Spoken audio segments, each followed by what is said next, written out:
کی جو فوری دوائیں ہیں ان میں سب سے زیادہ استعمال ہونے والی پلسٹیلا ہے، کیونکہ عام طور پر کان میں بچوں میں خصوصیت سے پلسٹیلا کی علامتیں زیادہ ملتی ہیں، کیونکہ ان کے اندر ایک دردناک رونا ہے۔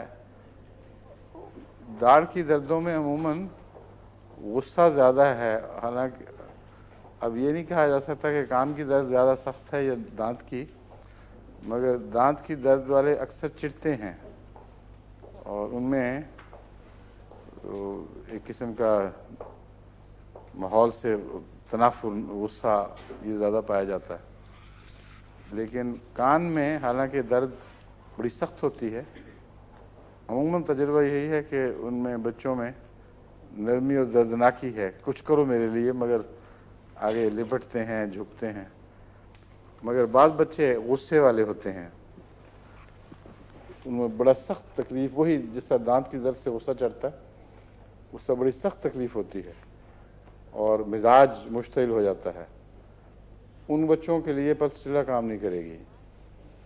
ان میں کیمومیلا بہت مفید ہے، صرف مزاج بدلنے کی خاطر نہیں بلکہ درد کے براہ راست ٹھیک کرنے میں کیمومیلا بہت اچھا کام کرتی ہے۔ یہ ایسی دوائیں ہیں جو جب کام کریں تو آپ حیران رہ جائیں گے دیکھ کر، کیونکہ جو مرضی زور لگا لیں، تیل ڈالیں کانوں میں اور گرم کر کر کے کچھ ٹکوریں کریں، کچھ نہیں ہو رہا ہوتا۔ لیکن اگر صحیح دوائی لگ جائے تو منہ میں گولیاں جاتی ہیں، چند منٹ کے اندر اندر بچہ سکون سے سو جاتا ہے۔ اس لیے ہومیوپیتھک دوا جب کام کرتی ہے تو بہت ہی پرلطف نظارہ ہوتا ہے دیکھنے والا۔ نمایاں اس کا اثر نیند کی صورت میں ظاہر ہوتا ہے۔ اکثر دوائیں جو درد کم کرنے والی ہیں ان کے ساتھ مریض کو ضرور نیند آتی ہے۔ جب مجھے پتہ لگے کہ دوائی دی تھی سو گیا تو سمجھ آ جاتی ہے کہ دوا ٹھیک کام کر رہی ہے، کیونکہ اعصاب میں ایک قسم کی ریلیکسیشن سی ہو جاتی ہے۔ تیسری دوا ایلیم سیپا ہے جو روزمرہ کے استعمال کی ہے۔ ایلیم سیپا کی خصوصیت آپ نے کیا پڑھی تھی یا سنی تھی، یاد ہے؟ اس کے گلے میں خراش، ہاں، لیکن آنکھوں سے پانی بہتا ہے، اور لیکن اس کا امتیاز کیا ہے یوفریزیا سے؟ یوفریزیا میں گلے میں خراش نہیں ہوتی، آنکھوں میں ہوتی ہے۔ گلے میں بھی ہوتی ہے لیکن آنکھیں سرخ ہوتی ہیں۔ یوفریزیا کے پانی میں جو تیزابیت ہے وہ آنکھوں پہ زیادہ اثر دکھاتی ہے، اس میں سرخی پیدا کرتی ہے، ورنہ گلے میں بھی اس کے خراش ہوتی ہے۔ یہ نہیں کہ گلے میں خراش نہیں ہوتی، کھانسی بھی ہوتی ہے۔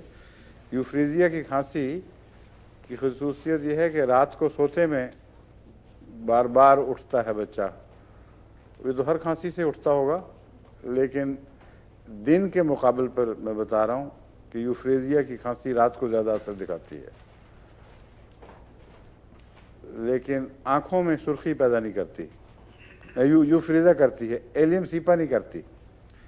آنکھوں کا بدلہ یہ کانوں سے اتار لیتی ہے۔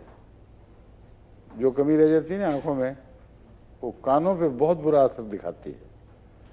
اور ایلیم سیپا کے مریض کان کی تکلیف میں مبتلا ہونے کا رجحان رکھتے ہیں، لیکن نزلاتی تکلیف اگر نمایاں ہو تو پھر ایلیم سیپا کام کرے گی، پھر نہ پلسٹیلا نہ کیمومیلا۔ ٹھیک ہے؟ اب یہ تین دوائیں فوری کان کی خرابیوں کے لیے اور درد کے لیے، اور بھی کچھ ہو سکتی ہیں لیکن یہ تین اکثر استعمال ہوتی ہیں۔ اور گہری لمبی بیماری کے لیے کیا دوائی تھی؟ کیوں ڈاکٹر صاحب؟ ایمونیم کارب۔ ہاں، بدبودار مادہ اکثر جو کرونک مریض ہوتے ہیں کانوں کے، ان کے پاس سے کھڑا نہیں ہو جاتا۔ وہ جب خاص طور پہ جب گلے ملتے ہیں نا تو کان اس طرف آتا ہے تو بڑی خطرناک قسم کی بدبو اٹھتی ہے، ان بیچاروں کو خود نہیں پتہ لگتا۔ لیکن ایسے مریضوں کو چاہیے کہ روئی رکھا کریں اور بند رکھا کریں، ورنہ کان کی بدبو بہت ہی متفن چیز ہے۔ کانوں کی